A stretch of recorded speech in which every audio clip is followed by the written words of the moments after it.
إن الذين كفروا سواء عليهم أنذرتهم أم لم تنذرهم لا يؤمنون ختم الله على قلوبهم وعلى سمعهم وعلى أبصارهم غشاوة ولهم عذاب أليم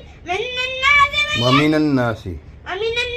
من يقول آمنا بالله وباليوم الآخر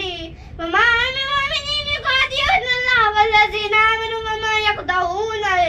إلا أنفسهم وما يشعرون في قلوبهم مرض فزادهم الله مرضا ولهم عذاب أليم بما كانوا يكذبون وإذا قيل لهم لا تفسدوا في الأرض